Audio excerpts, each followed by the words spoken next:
حضرت عمر فاروق رضی اللہ تعالی عنہ۔ حضرت سیدنا ابو موسیٰ اشعری کہتے ہیں کہ میں نے صفائی کی، مال غنیمت کی میں نے صفائی کی تو ایک دینار مجھے کہیں پڑا ہوا مل گیا، تو فرماتے ہمیں اجازت ہوتی تھی کہ ایک آدھ دینار ہم اپنی مرضی سے کہیں خرچ کر سکتے تھے۔ اگر آپ ناراض نہ ہوں تو ہمارے ہاں جب چیئرمین صاحب، ناظم صاحب ٹھیکے دیتے ہیں تو ٹھیکیدار ان کا چھوٹا بھائی ہوتا ہے یا چچا کا بیٹا ہوتا ہے یا خالہ کا بیٹا ہوتا ہے، وہ خود ناظم ہوتے ہیں اور ان کا چھوٹا بھائی ٹھیکیدار ہوتا ہے، یعنی وہ سارا کچھ گھر کے اندر ہی رہتا ہے، گھر کے اندر ایک پیسہ دیتا ہے دوسرا واپس اس کو واپس کر دیتا ہے، گھر کے اندر ہی۔ اب تو خیر ہمارے لوگ سمجھدار ہو گئے، ایک بندہ ایک سیاسی جماعت میں ہوتا ہے، دوسرا دوسری میں، اور تیسرا جس کی بھی حکومت آئی حکومت تو ہماری رہے گی نا، ایک بندہ تو ہے نا اس جماعت میں۔ یہ اچھا لوگوں نے ایک طریقہ نکالا ہے۔ تو حضرت عمر کے بیٹا گزر رہا تھا تو حضرت ابو موسیٰ اشعری کہتے ہیں میں نے صفائی کی تو ایک دینار نکلا، تو میں نے وہ ایک دینار حضرت عمر کے بیٹے کو دے دیا۔ میں نے کہا لو بیٹا اپنے چچا کی طرف سے تحفہ۔ تو گھر جا کے انہوں نے حضرت عمر کو بتایا کہ چچا نے پیسے دیے ہیں، چھوٹے بچے تھے۔ حضرت عمر نے حضرت ابو موسیٰ اشعری کو بلا لیا اور بلا کے فرمانے لگے میں تو تمہیں اپنا دوست جانتا تھا اور تو نے میری اولاد کو ہی دنیا دار بنانا شروع کر دیا، میرے بچوں کو ہی تم نے دنیا دار پیسوں پہ لگانا شروع کر دیا، میں تو تمہیں یار سمجھتا تھا۔ فرمایا تمہیں چاہیے تھا میرے بیٹے کو نصیحت کرتے کہ بیٹا پیسوں سے رب راضی نہیں ہوتا، اس کی رضا والے کام کیے جائیں تو رب راضی ہوتا ہے۔ اور فرمایا تمہیں کوئی اور گھر نہیں ملا تھا تباہ کرنے کے لیے، میرا ہی گھر ملا تھا، اٹھاؤ اپنا دینار اور خبردار آج کے بعد میرے بچوں کے ساتھ یہ والی نیکی نہ کرنا۔ اور ہمارا کیا سٹیٹس ہے، دوستی ہے یہ اس سے جو تحفے زیادہ دے، جو بچوں کو خراب کرنے میں مدد زیادہ کرے اس کے ساتھ گرانا۔ حضرت عمر نے گھر پہ اور سب سے بڑھ کر اپنی ذات پہ توجہ کی۔ حضرت ابو مالک رضی اللہ تعالیٰ عنہ کہتے ہیں میں عمر کے پیچھے پیچھے ایک باغ میں گیا، اکثر اس باغ میں جایا کرتے تھے، اور عمر جا کے تو درخت کے نیچے بیٹھ گئے اور فرمانے لگے او امیر المومنین اللہ سے ڈر جا، ورنہ جس رب نے حکومت دی ہے وہ عذاب بھی بڑا دے گا، ڈر جا رب سے۔ کبھی ساری زندگی حضرت عمر نے اپنا کوئی تعارف نہیں کرایا، کبھی نہیں۔ ایک بندے نے آپ کے سامنے تعریف کر دی آپ کی تو فرمانے لگے تو خود بھی ہلاک ہوا اور مجھے بھی ہلاک کر دیا، کیا ضرورت پڑی ہے میری تعریفیں کرنے کی، اتنی دیر میری تعریف میں لگائی، اللہ کا ذکر کرتا رب تجھے ثواب دیتا، حضور پہ درود پڑھتا تو رب تیرے اوپر رحمتیں نازل کرتا، کس چکر میں ہے؟ آج جتنا اچھی کوئی خوشامد کرے اتنی اچھی وزارت ملتی ہے، جتنی اچھی اس کو جو ہے وہ چاپلوسی کرنی آیا درجہ بھی اسے اتنا ہی اچھا ملتا ہے۔ حضرت عمر فاروق رضی اللہ تعالیٰ عنہ آپ کے بیٹے کہتے ہیں، صاحب فتوح الشام نے لکھا ہے، آپ کے صاحبزادے کہتے ہیں میں نکلا تو میرے ابا جی اپنی پشت پر مشکیزہ رکھ کے کنویں سے پانی بھر کے آ رہے، میں دوڑ کے آگے گیا، میں نے کہا ابا جی مجھے دے دے۔ فرمانے لگے بیٹا تیرا کیا خیال ہے، کوئی اور نہیں تھا مشکیزہ بھر کے لانے کے لیے، تیرا کیا خیال ہے؟ کہا ابا جی بڑے لوگ تھے پر آپ کیوں اٹھا رہے ہیں؟ فرمانے لگے نفس ذرا میرا بڑا ہو گیا تھا، اسے ذرا ذلیل کر رہا ہوں، ذرا اپنا محاسبہ کر رہا ہوں، یہ مجھے کہہ رہا تھا تو بڑی چیز ہے، تو میں ابھی مشکیزہ گھر رکھ کے آؤں گا، پھر تیری ماں نے مجھے کہا ہے کہ گھر میں لکڑیاں کوئی نہیں جلانے کے لیے، پھر میں جنگل سے لکڑیاں کاٹ کے لاؤں گا۔ اب میں امیر المومنین بن کے تو میرا نفس تھوڑا بڑا ہو گیا۔ اب یقین کریں ہمارا آزما خراب ہو جاتا ہے جب تک ہمارا تعارف صحیح نہ ہو، ہمارا تعارف ٹھیک نہ ہو، میں یہ ہوتا ہوں میں وہ ہوتا ہوں، چھوڑ مٹی دیں تے مٹی رہنا ہی، مٹی دیں تے مٹی دیں تے مٹی رہنا ہی، ایویں کادی بلے بلے اج مٹی دے اتے بندیا تے کل مٹی دے تھلے، مٹی دیں تے مٹی رہنا ہی، کادی بلے، مجھے پوچھ لو مجھے جان لو میرا نام لے لو، میں بھی آیا ہوں، میں بھی ہوتا ہوں، میرا بھی یہ تذکرہ ہے، میں بدکار پرانا خادم کسے در ملی نہ ٹوئی، اے تے واصف یار نے نظر جو کیتی تے واصف واصف ہی ہوئی۔ یہ تو بڑی بات کی بات ہے، تو بات کی بات ہے صاحب، ورنہ من نانم کے من نانم، جو ہم ہیں اس کا ہمیں پتہ تو ہے نا بھائی۔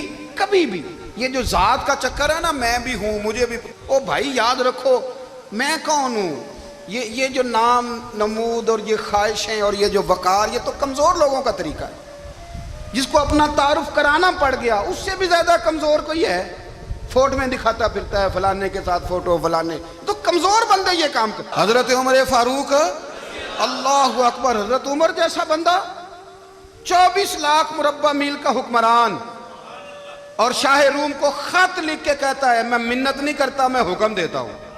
اتنا تگڑا بندہ. جنگ قادسیہ کے لیے حضرت سعد بن ابی وقاص کو بھیجا. فتوح شام پڑھ کے دیکھیں. حضرت عمر بڑے پریشان ہیں. اتنے دن ہو گئے کوئی رپورٹ ہی نہیں آئی. اب تو موبائل ہے نا تو ایک منٹ کی رپورٹ لیں آپ, بلکہ آپ ایک منٹ کی فوٹو لیں. آپ رپورٹ تو دور رہ گئی. حضرت عمر فاروق رضی اللہ تعالیٰ عنہ بڑے پریشان ہیں کہ قادسیہ میں حضرت سعد بن ابی وقاص کے ساتھ لوگ جہاد کرنے گئے, رپورٹ کوئی نہیں آ رہی. اتنے پریشان تھے کہ باہر نکل کے نا اس رستے پہ بیٹھ جاتے جو رستہ قادسیہ کی طرف سے آتا تھا. اس جو بھی آتا جاتا پوچھتے جنگ کے کیا حالات ہیں. ادھر جب اللہ نے فتح دے دی نا تو حضرت سعد بن ابی وقاص رضی اللہ تعالیٰ عنہ نے ایک قاصد کو خط دے کے بھیجا. کہنے لگے عمر کے پاس جاؤ, انہیں اطلاع دو کہ الحمدللہ اللہ نے اسلام کو فتح عطا کر دی.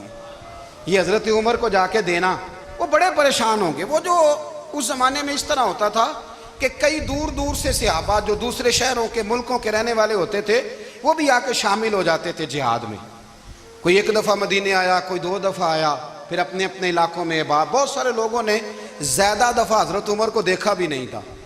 وہ جو قاصد خط لے کے آیا تھا نا اس نے 1 دفعہ دیکھا تھا. حضرت عمر بوڑھے ہو گئے, وہ پہچانتا نہیں تھا. میری بات کی سمجھ آ رہی ہے آپ حضرات کو؟ ادھر سے وہ خط لے کے آ گیا. حضرت عمر مدینے سے باہر نکل کے اس روڈ پہ بیٹھے تھے جو قادسیہ سے آتا تھا. جب وہ اس آدمی کو آتے دیکھا تو حضرت عمر اٹھ کے کھڑے ہو گئے, فرمانے لگے قادسیہ سے آ رہے ہو؟ وہ کیا کہتا ہے؟ پھٹے پرانے کپڑے, ٹوٹے ہوئے جوتے, سر پہ پرانی پگڑی. کہنے لگے غلام مدینے کے رہنے والے ہو؟ حضرت عمر کہنے لگے ہاں مدینے کا ہوں. کہا میں قادسیہ سے آیا ہوں, الحمدللہ اللہ نے اسلام کو فتح دے دی ہے, الحمدللہ کفر کی کمر ٹوٹ گئی ہے. اس نے یہ بات کر کے تو گھوڑے کو ایڑی لگائی, گھوڑا دوڑنے لگا مدینے کے. حضرت عمر بھی ساتھ ساتھ دوڑ رہے. فرمانے لگے اچھا بتاؤ خالد بن ولید کا کیا حال ہے؟ تھوڑا آگے جا کے فرمانے لگے اسامہ بن زید کیسے ہے؟ وہ کہتے ہیں ٹھیک ہے. پھر اس نے اور گھوڑا. عمر ساتھ ساتھ دوڑ رہے ہیں, ساتھ ساتھ. 24 لاکھ مربع میل کا حکمران, ایک جوتا پیر سے نکل گیا, عمر دوڑ رہے ہیں. آگے جا کے پوچھتے ہیں سعد بن ابی وقاص کا کیا حال ہے؟ کہا حضور وہ بھی ٹھیک ہے. کتنے لوگ میرے شہید ہو گئے مسلمانوں میں سے؟ کہنے لگا صحیح گنتی کا نہیں پتا. یہ لفظ ادا ہوتے ہوتے مدینے کی سرحد آ گئی. لوگوں نے عمر کو گھوڑے کے ساتھ دوڑتے دیکھا تو کہا امیر المومنین کیوں دوڑ رہے ہیں؟ وہ غلام چھلانگ لگا کے نیچے آیا, قدموں میں بیٹھ گیا. کہنے لگا حضور آپ نے بتایا ہی نہیں آپ امیر المومنین ہیں. آپ فرمانے لگے کیا بتاتا؟ میں تو اونٹ چرانے والے کا پتر ہوں, کیا بتاتا؟ وہ عمر ہوں جس نے اپنے گناہوں کا حساب دینا ہے. کیا بتاتا؟ جو سعد بن ابی وقاص کو جہاد پہ بھیج کے خود بزدلوں کی طرح گھر میں بیٹھا ہے. کیا بتاتا؟ کوئی حیثیت نہیں, کوئی تار. تو نے اچھا کیا, تو تو مجاہد تھا, مجھے ساتھ ساتھ دوڑایا, تو نے اچھا کیا. جتنے لوگ تھے چیخے مار کے رونے لگے. حضرت فاروق اعظم سے کہنے لگے عمر جب تک تیرے جلوے رہیں گے اللہ کامیابیاں ہی عطا فرمائے گا, جب تک تیرا رنگ رہے گا اللہ تعالیٰ نوازتا ہی رہے گا. کچھ نہیں کبھی اپنا آپ ظاہر ہی نہیں کیا. بہت بڑے تھے, بہت بڑے تھے حضرت عمر, بڑے تھے, لیکن ساری زندگی اپنے محاذ. حضرت ابو رافع غلام تھے, قرآن پاک بڑا سونا پڑھتے تھے. حضرت عمر جب بھی انہیں ملتے کہتے ابو رافع تو عمر سے اچھا ہے, قرآن بڑا شاندار پڑھتا ہے. تو وہ کہتے حضور اگر میں قرآن صحیح پڑھتا ہوں تو آپ کو قرآن کی تشریح زیادہ صحیح آتی, آپ بھی تو مجھ سے افضل ہیں. تو آپ فرماتے نہیں پھر بھی تو مجھ سے افضل ہے. کیوں؟ اس لیے کہ تو اپنے غلام اپنے آقا کی نوکری بھی ٹھیک کرتا ہے اور رب کی عبادت بھی ٹھیک کرتا ہے, اور مجھے خالص صرف عبادت کرنی ہوتی ہے وہ بھی ٹھیک نہیں کر پاتا. ساری زندگی اپنا محاسبہ, ساری زندگی اپنے گریبان میں دیکھا, ساری زندگی اپنے آپ کو پرکھا, اپنے آپ کو ٹٹولا. 62 سال عمر بیت گئی.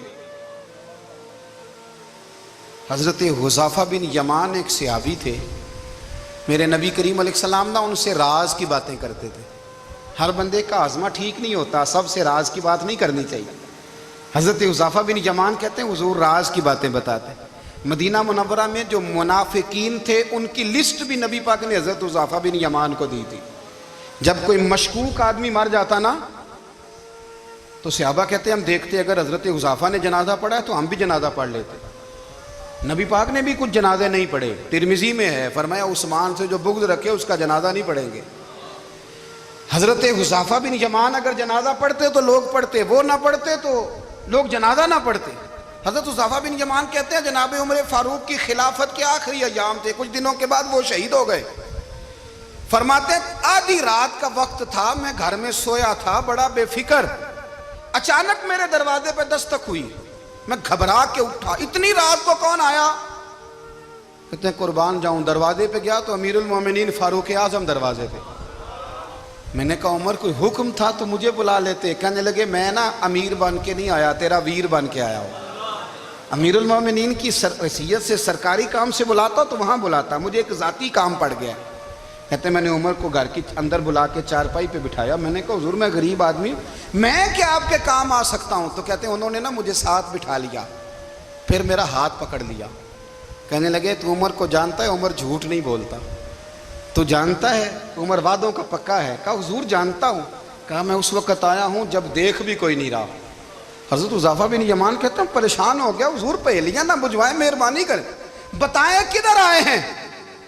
تو حضرت عمر فاروق فرمانے لگے 62 سال کا ہو گیا ہوں, 63 میں چل رہا ہے, داڑھی سفید ہو گئی ہے, پھل پک گیا, اٹھ فریدہ ستیا, داڑھی آ گئی پور, اگا نیڑے آ گئی, پچھا رہ گئی دور. اب قبر اشر کا معاملہ صاف نظر آنے لگا ہے. کہا حضور مجھ سے کیا چاہتے ہیں؟ حضرت عمر رو پڑے. کہنے لگے آج میں عشاء کے بعد نکلا ہوں تو نبی پاک کے صحابہ مجھے نیک کہہ رہے تھے, پھر میں نے بچوں کی ماں سے اور بچوں سے بھی پوچھا ہے, وہ بھی مجھ سے راضی ہیں. پر حذیفہ تیرے ساتھ نبی پاک راز کی باتیں کرتے تھے, سچ بتا کہیں عمر کا نام منافقوں میں شامل تو نہیں؟ سچ بتا ان منافقین میں تو شامل نہیں, کہیں اوپر سے تو نہیں سارا کچھ؟ حضرت حذیفہ بن یمان کہتے ہیں میں باپ کے مرنے پہ اتنا نہیں رویا جتنا عمر کے سوال پہ رویا. میں قدموں میں بیٹھ گیا, میں نے کہا نہیں عمر یہ تو میں نے نہیں سنا, لیکن یہ میں نے نبی پاک سے ضرور سنا ہے کہ میرے بعد اگر کوئی نبی ہوتا تو عمر ابن خطاب ہوتا. یہ میں نے اپنے کانوں سے سنا ہے کہ عمر جس گلی سے گزرے شیطان رستہ بدل جاتا ہے. یہ میں نے اپنے کانوں سے سنا ہے کہ 950 سال حضرت جبریل جناب عمر کی شان بیان کریں تو پھر بھی بیان نہیں ہو سکتا. یہ میں نے ضرور سنا. دوستو ساری زندگی حضرت عمر نے اگر دوسروں کا محاسبہ کیا تو اپنا اور اپنے بچوں کا بھی کڑا خیال رکھا, اپنی ذات پر بڑی توجہ دی. جو لوگ اپنا بھول جاتے ہیں نا, ہمیں اپنی صحت کا بڑا خیال ہے لیکن اپنی روحانی زندگی کا کوئی خیال نہیں ہے, قلبی زندگی کا کوئی تصور نہیں ہے. آپ یقین کریں موٹا آدمی کمزور ہونے کے لیے جدوجہد کر رہا ہے, کمزور طاقتور ہونے کے لیے, لیکن جس کو کتنے دن بیت گئے اللہ رسول کی یاد میں رویا ہی نہیں, کتنے دن بیت گئے نہ سننے کو دل ہی نہیں چاہا, جسے مہینوں بیت گئے اور قرآن پاک کی طرف نظر ہی نہیں گئی, وہ فکر مند ہی نہیں. زندگی زندہ دلی کا نام ہے, مردہ دل کیا خاک جیا کرتے ہیں. بھائی حضرت عمر کی زندگی دور حاضر میں ہمیں یہ سبق دیتی ہے کہ کڑی نگرانی رکھو اپنے پودوں کی, کڑا خیال رکھو اپنے ذاتی باغ کا, اور یہ جو تمہارے دل کی دنیا ہے یہ تمہاری روح کی زندگی ہے, اس کا محاسبہ کرتے رہو. نبی کریم علیہ السلام نے فرمایا اپنا حساب خود کر لو قبل اس کے کہ تمہارا حساب کیا جائے. اپنا حساب بولیے, اپنا حساب.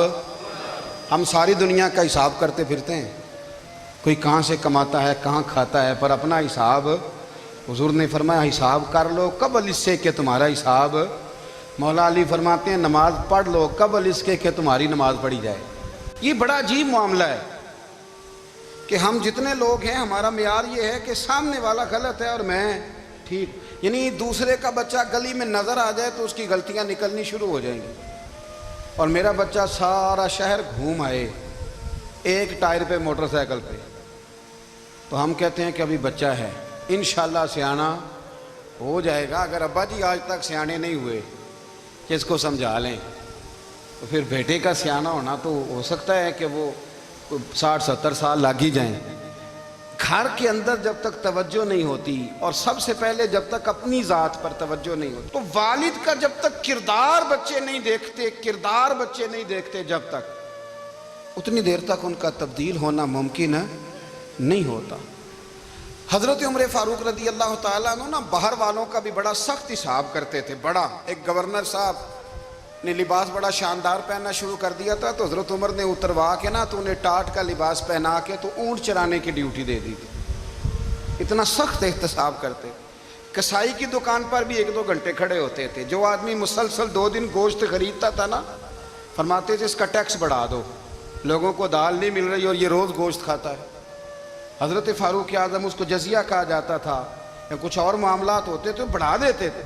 مسلسل جو 2 دن آدمی گوشت کھاتا تھا، فرماتے تھے مدینے میں غربت ہے، اگر یہ والا نظام تم کرو گے تو غریب لوگ کس کی طرف دیکھیں گے۔ لیکن اس سے زیادہ بڑھ کر جو ان کی زندگی کا معیار اور سٹیٹس تھا وہ یہ تھا کہ اپنے گھر کا خاص خیال رکھتے، خاص توجہ کرتے۔ ملک شام سے اور ایران سے کچھ لوگ آپ کی خدمت میں آئے تو وہاں سے کچھ کنیزیں بھی آئیں، ان کے بادشاہ پیغام لے کے۔ شاہ ایران کی کنیز کو ملکہ نے کہا کہ نا حضرت عمر کی زوجہ کو دیکھ کے آنا ذرا کس طرح کی ہے۔ ہمارے ملک میں کیا کہتے ہیں؟ خاتون اول، جی خاتون، باقی سارے دوؤں میں خاتون اول، ذرا خاتون اول کو دیکھ کے آنا۔ تو وہ جب آئی نا گھر میں ملنے تو کہا کہ مجھے میری ملکہ نے کہا تھا کہ عمر کی زوجہ سے، اہلیہ سے ملاقات کر کے آنا۔ تو حضرت عمر کی اہلیہ نے نا ایک جوڑا کپڑوں کا دے دیا ملکہ کے لیے اور ایک خوشبو کی شیشی دے دی۔ اب جب وہ تحفے وہاں بھیج گئے تو اس ملکہ نے نا کچھ سونے کا سامان بھیجا، کچھ زیورات بھیجے، کچھ تحائف بھیجے۔ جب حضرت عمر کے گھر آئے نا، وہ خادم لے کے آیا، اس نے کہا جی آپ کی اہلیہ نے تحفے بھیجے تھے، تو جواب میں شاہ ایران کی بیوی نے، یہاں جس ملک کا وہ سفیر تھا، انہوں نے بھی یہ بھیجے۔ تو حضرت عمر فاروق نا وہ تحفے لے کے گھر گئے تو جا کے کہنے لگے اپنی اہلیہ سے، یہ تو کب سے تحفے تحائف بھیجنے لگ گئی ہے، یہ کب سے نظام شروع ہو گیا؟ تو کہ حضور تحفہ دینا لینا تو ٹھیک ہے، سنت ہے، محبت بڑھتی ہے، تو یہ کوئی قباحت نہیں، اور میں نے اپنی ذاتی استعمال کے لیے جو چیزیں رکھی تھی وہ میں نے دی ہیں۔ تو حضرت عمر فاروق رضی اللہ تعالیٰ عنہ فرمانے لگے ہم نے کسی ملک کے ساتھ اور اس کے بادشاہ کے ساتھ ذاتی تعلق نہیں بنانا، تعلق جو بھی بنے گا رسول اللہ کے دین کی برکت سے بنے گا۔ ذاتی رشتے نہیں ہم نے قائم کرنے، ذاتی۔ آپ کے ملک کی جو ایئر لائن جس کا ہر سال خسارے کا ڈنڈورا پیٹا جاتا ہے نا، وہ ہمارے بادشاہ صاحب اور صدر صاحب اگر غیر ملکیوں کو گھوڑا کبھی بھیجنا ہو نا، گھوڑا، تو پورا ایک جہاز گھوڑا لے کے تحفے میں جاتا ہے، پورا جہاز غریب قوم کا یہ سرمایہ، اور قوم بڑی بادشاہ ہے، لائنوں میں لگ کے ووٹ دیتی ہے۔ 2 کام ہمیشہ لائن میں لگ کے کرنے، ایک بل لائن میں لگ کے جمع کرانا ہے اور ایک ووٹ لائن میں لگ کے، تاکہ پھر پورے 5 سال لائن میں ہی لگے رہیں۔ مرضی سے آپ ووٹ دینا، پر جو بات درست ہے اس کو سنو۔ حضرت عمر فاروق رضی اللہ تعالیٰ عنہ نے اپنی اہلیہ سے پوچھا کتنے کا تھا وہ تیرا جوڑا اور خوشبو کی شیشی؟ انہوں نے کہا 3 دینار کی۔ فرمایا یہ 3 دینار تیرے، اور باقی جو تحفے آئے ہیں وہ تو خود کہہ، چونکہ اس نے تیرے نام بھیجے ہیں، تو کہہ کہ میں مال غنیمت میں دیتی ہوں، تو کہہ میں مسلمانوں کو کہہ۔ تو زوجہ ہنس پڑی، کہنے لگی میں نہ بھی کہوں تو مجھے کہنا تو پڑے گا ہی، کہنا تو میں نے ہے ہی، کیونکہ سامنے عمر فاروق ہیں، لہذا فرمایا کہہ دیتی ہوں میں نے دیا خزانے کو۔ حضرت عمر نے جمع کرا لیا۔ میں یہ کیا بات ہوں، میرے گھر والے جو مرضی کریں، ان کا معیار زندگی جس طرح کا مرضی ہو۔ اور حضرت عمر ایک جملہ کہا کرتے تھے، اللہ کرے کہ یہ باتیں اس دور حاضر میں ہماری سمجھ میں آئیں۔ حضرت عمر فاروق رضی اللہ تعالیٰ عنہ اپنے بچوں کو فرمایا کرتے تھے کہ بہت آدمی کو بھوک لگی ہو نا، اور پھر اس کی پسند کا کھانا پکا ہو، جتنے شوق سے وہ اس کھانے کو دیکھتا ہے نا، فرمایا اس طرح پوری قوم اپنے بادشاہوں کے خاندان کو دیکھتی ہے، اس تیزی کے ساتھ دیکھتے ہیں کہ ان کے گھر میں کیا ہو رہا ہے، ان کا معیار زندگی کیا ہے، ان کا سٹیٹس کیا ہے۔ سیدنا فاروق اعظم رضی اللہ تعالیٰ عنہ نے اپنے گھر کے اندر اپنے بچوں، آپ کے بچے دونوں کاروبار کے لیے مصر گئے، تو وہاں کے گورنر صاحب نے لوگوں سے، ایک بہت بڑا قافلہ گیا مدینے سے مصر تجارت کے لیے، جاتے ہیں نا آج بھی قافلے کئی ملکوں میں، تو یہ گئے تجارت کے لیے۔ تو حضرت عبداللہ ابن عمر، حضرت عبید اللہ ابن عمر، حضرت عمر کے دونوں بیٹے گئے۔ جناب عمر فاروق کے بچے جب وہاں پہنچے تو مصر کے گورنر نے نا لوگوں کو تعارف کرایا کہ یہ عمر فاروق کے بیٹے ہیں، یہ حضرت ہے، یہ چودھری کے بیٹے کو کون بتاتا ہے کہ تو چودھری کا بیٹا ہے؟ باہر والے بتاتے ہیں، گھر والے جی؟ اور سیٹھ صاحب کے بیٹے کو کون بتاتا ہے کہ تو سیٹھ صاحب کا بیٹا ہے؟ اور مالک کو کون بتاتا ہے کہ تو مالک کا بیٹا ہے اور یہ کرایہ دار ہے؟ یہ کون بتاتا ہے؟ یہ سوچ ہم دیتے ہیں بچوں کو، چودھری اور کمی کی سوچ، امیر اور غریب کی سوچ، مالک اور کرایہ دار کی سوچ، گھر کے مالک کی اور کام کرنے والے کی سوچ، یہ ہم دیتے ہیں۔ یاد رکھنا، یہ ہم دیتے ہیں، یہ ہمارا مزاج ہے، یہ باہر سے نہیں آتی۔ تو کوئی شہزادہ ہے، تو سیٹھ ہے، تو نواب ہے، یہ سوچ باہر سے نہیں آتی، یہ اماں سوچ دیتی ہے، اماں، یہ ابا سوچ دیتا ہے۔ اور پھر جب تباہی اترتی ہے تو اس کے ذمہ دار بھی باہر والے نہیں ہوتے، گھر والے ہوتے ہیں، گھر والے۔ ہمارے بچوں کی طبیعتوں پر زیادہ نقش باہر والوں کا نہیں ہوتا، گھر والوں کا ہوتا ہے، یاد رکھیے گا۔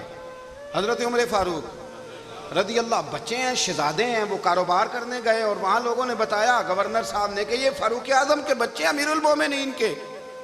لوگوں نے ان سے زیادہ مال خریدا، تجارت میں زیادہ نفع ہوا، ظاہر ہے کہ وہ آپ کے جو اللہ خیر کرے حکمران ہیں، ان کے کاروبار کتنے ملکوں میں ہیں، کس بنیاد پر ہیں؟ وہ صرف اس بنیاد پر کہ وہ حکمران رہے، ان کے لیے آسان تھا بڑے لوگوں سے تعلقات بنانا۔ حضرت عمر فاروق رضی اللہ تعالیٰ عنہ کے بچے ڈھیروں مال کما کے جب واپس آئے نا، تو حضرت عمر سے آ کے بچوں نے بطور محبت کا، ابا جی اللہ نے بڑا ہی فضل کیا ہے، بڑا مال کمایا الحمدللہ، یہ دیکھیں کتنا نوازا ہے۔ تو حضرت عمر کہنے لگے سارے قافلے نے اتنا ہی کمایا ہے؟ سارے قافلے نے اتنا ہی کمایا ہے؟ کہ حضور نہیں، سارے قافلے نے اتنا نہیں کمایا، سب کو اتنا نہیں ملا۔ وہ تو وہاں گورنر صاحب نے لوگوں کو تعارف کرایا تھا کہ یہ عمر کے بچے ہیں، تو لوگوں نے پھر ہم سے بڑا ہی خریدا۔ تو حضرت عمر فرمانے لگے ٹھیک ہو گیا، میں بات سمجھ گیا ہوں، اس طرح کرو، جو تمہاری اصل زر تھی نا، جو راز تھی، وہ رکھ لو اور باقی سارا مال خزانہ میں جمع کرا دو، اس لیے کہ یہ تم نے تجارت نہیں کی، یہ تم نے اپنے باپ کا نام بیچا ہے، یہ تم نے امیر المومنین کے بیٹے ہونے کا فائدہ اٹھایا ہے۔ فرمایا یہ تمہارا نہیں حق، یہ مسلمانوں کا ہے، اس لیے کہ یہ مال تم نے محنت سے نہیں کمایا، یہ باپ کی کرسی کا فائدہ اٹھایا ہے۔ اور فرمایا اگر تم نے مال جمع نہ کرایا تو میں مال بھی لے لوں گا زبردستی اور کوڑے بھی ماروں گا، ڈبل سزا دوں گا، مرضی سے جمع کراؤ گے تو کوڑوں سے بچ جاؤ گے۔ بڑے بیٹے نے تو جمع کرا دیا، تو چھوٹا تھوڑا پریشان ہوا، تو حضرت عبداللہ ابن عمر چھوٹے کا ماتھا چوم کے کہنے لگے بیٹے چپ کر کے جمع کرا، یہاں بھی فخر کر کے ہم عمر کے بیٹے ہیں، اور قیامت میں بھی فخر کریں گے کہ ہم فاروق اعظم کے بیٹے ہیں۔